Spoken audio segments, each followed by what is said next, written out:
I see. Hey guys, my name is Tyre'S Gaming and today I'm back with another video, and today I'm back with part 6 of my F1 2019 career mode here in Monaco with the Williams, the almighty Williams. We managed to get into Q2 last time, and we've already got points on this board for this season, so that is a fantastic start to the season in the first 5 races. Going to be carrying the momentum here to Monaco, the creme de la creme of the F1 season, the crown in the Formula 1 duel.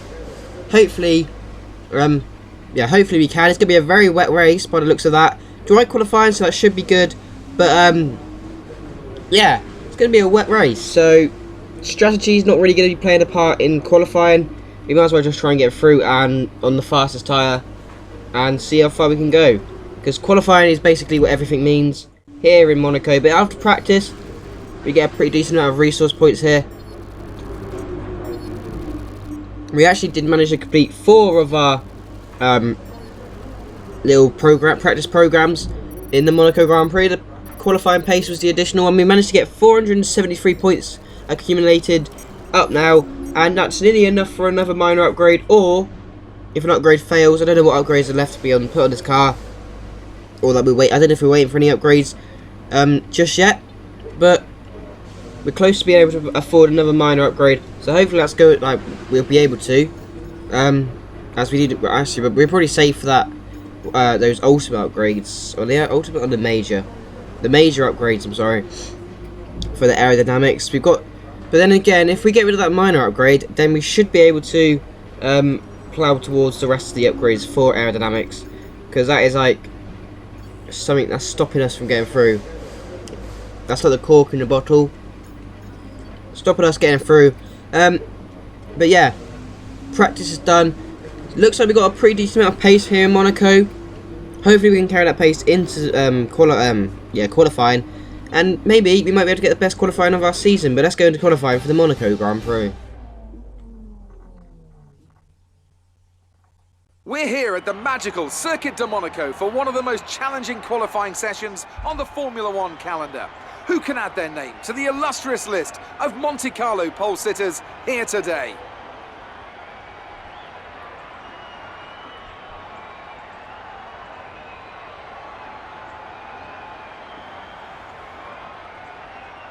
The competition is certainly heating up as we head into today's qualifying. Some impressive times showing up during the previous practice sessions. Anthony Davidson, do you think we can expect a similar level of skill to be showcased during today's qualifier? Well, I certainly hope so. The competition here is extremely tight, and I think we might see some very close times today. Remember, practice isn't just about fastest lap times though, it's about optimization, it's about ratifying your decisions. No one's going to be sweating small mistakes here and there, but in qualifying that all changes. You need to nail that perfect lap or face the consequences, and believe me, that's a lot of pressure.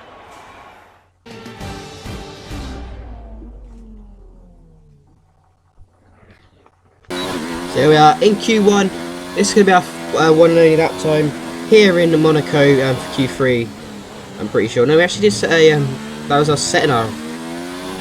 No, I'm confused. We did set an original lap time, but it's such a bad lap I didn't include it. This is our final lap time over here in Monaco. We're already going down a bit into the casino, but we should be able to gain a little bit of time because we did have a very, very slow lap throughout the lap. We will be able to gain some more time.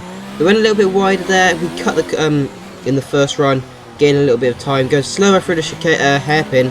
Hopefully we can get a better exit out of this little section here under the tunnel. Maybe there might be a time for to gain some, but we are still down quite a lot, to be honest, and we're still losing more and more time here.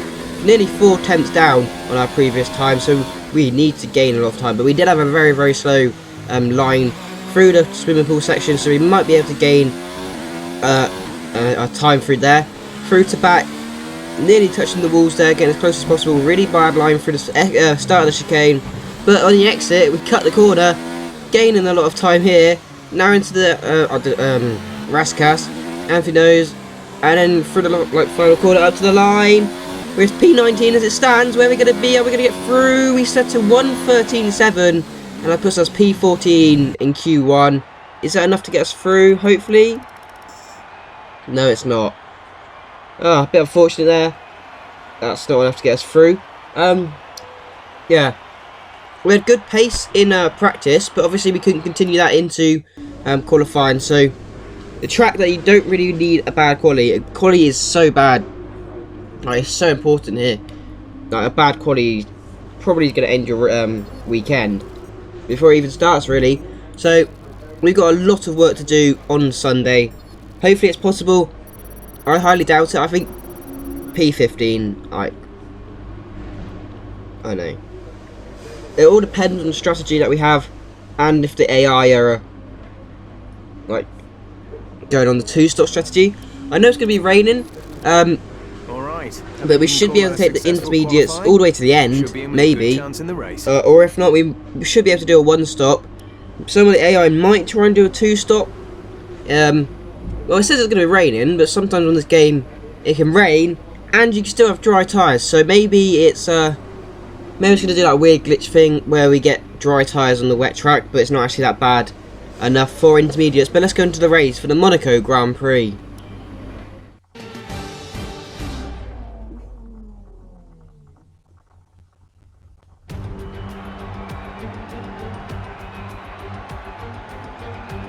A proper road race, and in the true meaning of the word.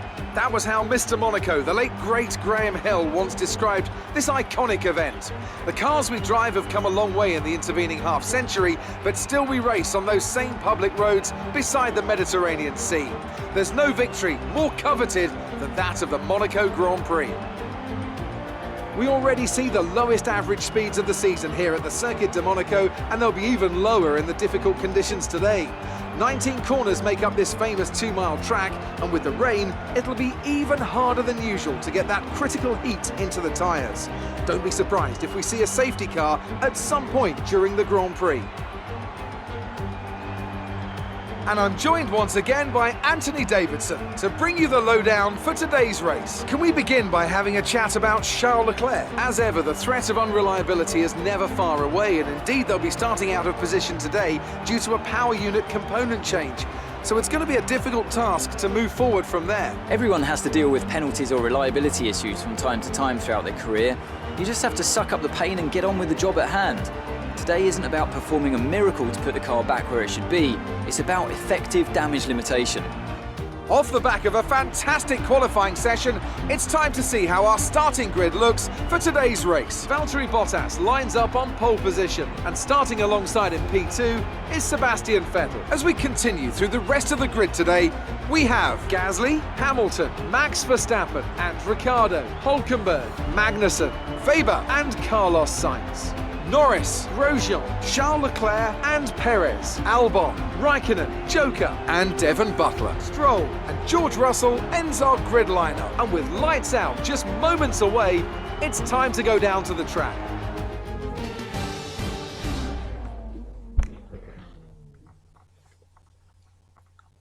So here we are on the grid ahead of the Monaco Grand Prix, and like I said before, it is going to be that weird glitch where it's raining, but we still use dry tyres, so yeah, that's a bit of a weird one there. But anyway, doesn't really matter. We have a couple. We've not gained any positions because of penalties, but up ahead of us we've got Charles Leclerc, who's taken a couple of grid penalties. I'm guessing for new power units.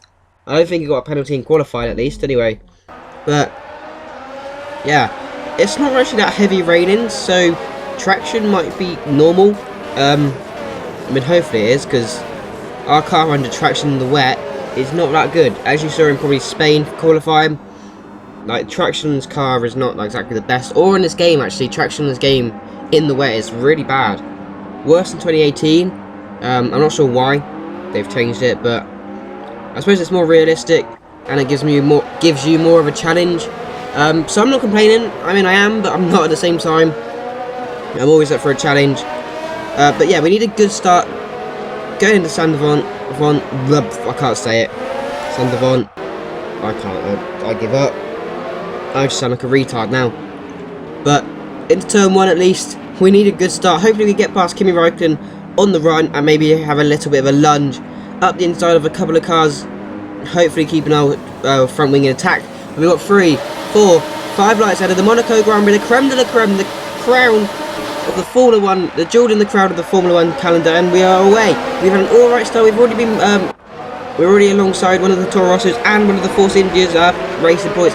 We're already up to a chance to look as well, moving us up from P14, I think, P17 to P11, and we're going up the inside into the casino of our F2 teammate Weber. We've already got we're already up into the points on lap 1, and it's not even been half the lap yet. It's not even been the end of the first sector, to be honest. And we're actually going to have a little go up the inside in this right-handed little hairpin kinda, round the inside, well, up the inside of Carlos Sainz, and then up the end, we'll have the outside line for Lowe's hairpin here.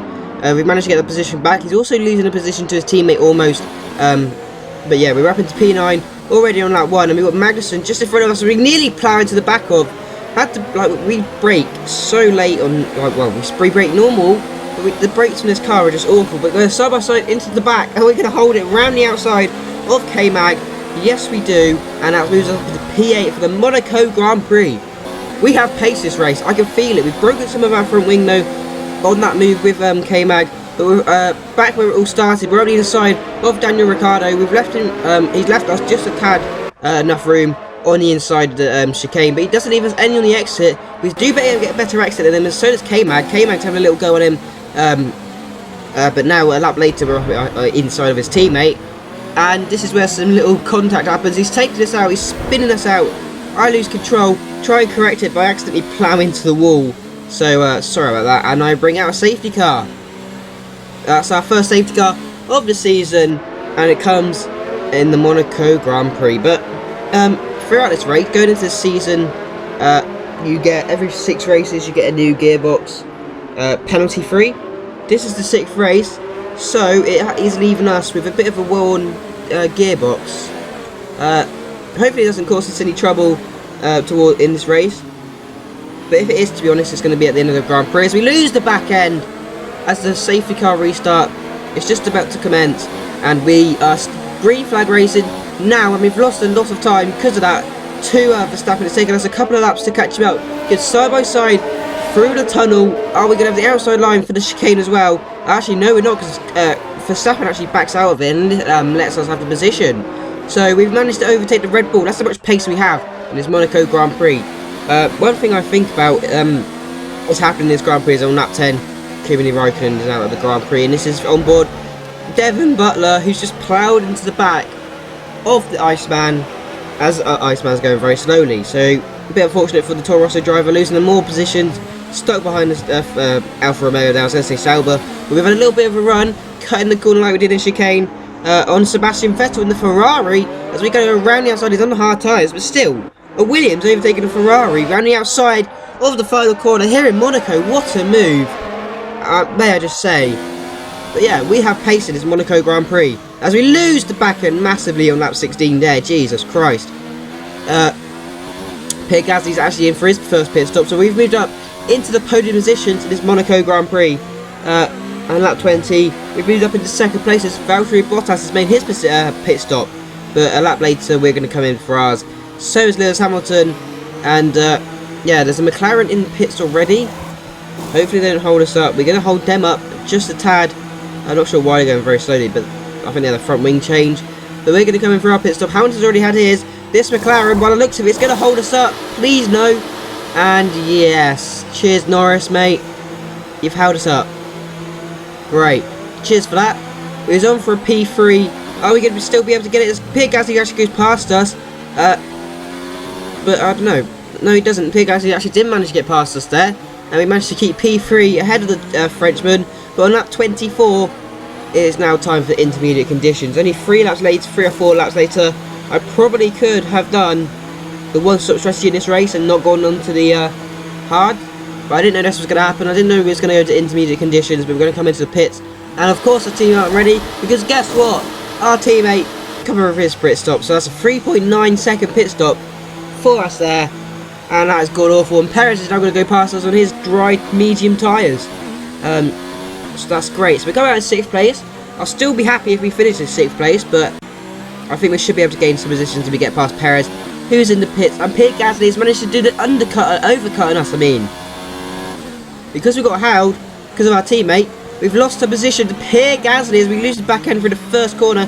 Lap 31, a massive loss of back end once again. And lap 34, here we go again, losing the back end massively, clipping the barrier.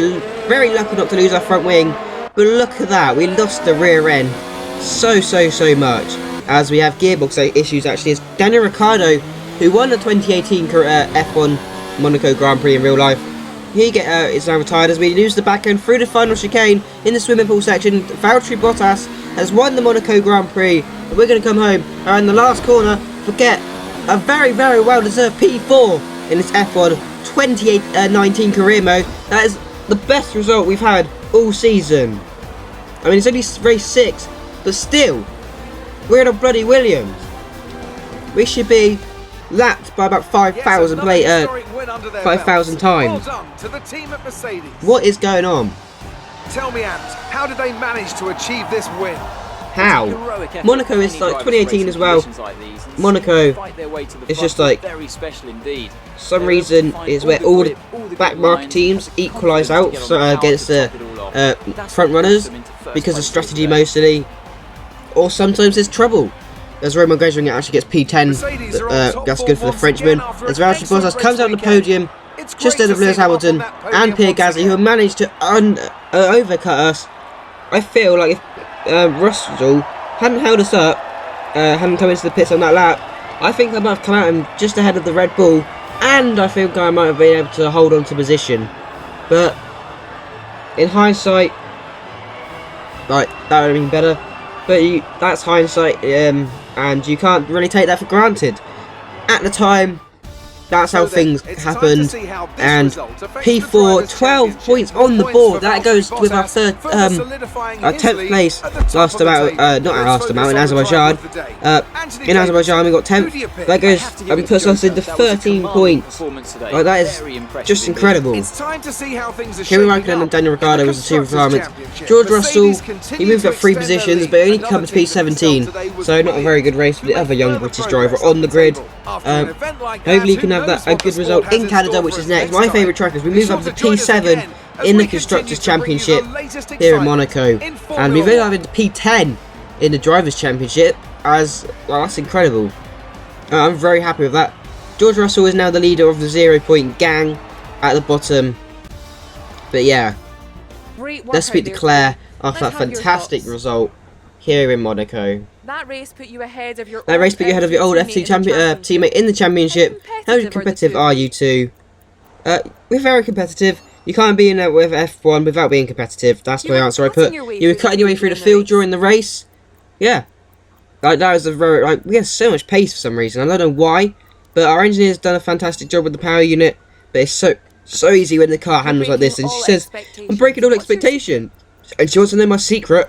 There's no secret, it's about having a great team and car. That is how you get the reputation up with Williams as well. How do you think the weather played the outcome? It changed strategies, but the top drivers still performed the best.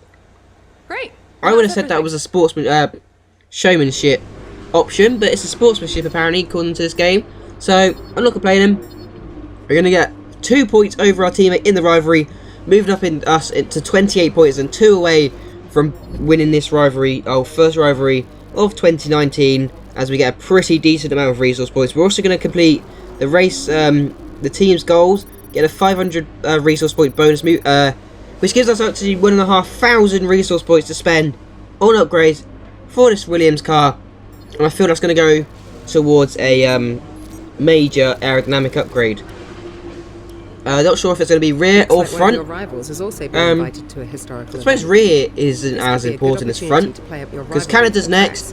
That is kind of like a straight line speed and a little bit of aerodynamics. Aerodynamics in the first 2 sectors, and then that long ass straight line speed straight. That's where hopefully we'll be able to do very well. Canada is also my favourite track, so we might be able to do a lot better there just because of that compared to the AI, and we might get a little advantage there.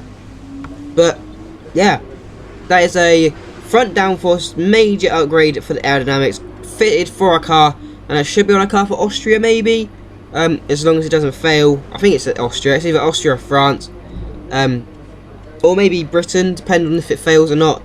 But yeah, that's been the Monaco Grand Prix. I'm just Gaming, and I'll see you in Canada for round 7 of the F1 2019 career mode here with Williams, getting very decent points. Hopefully we can carry this points run, well, get more points in Canada. But I'm just Gaming, and I'll see you in the next one. Bye.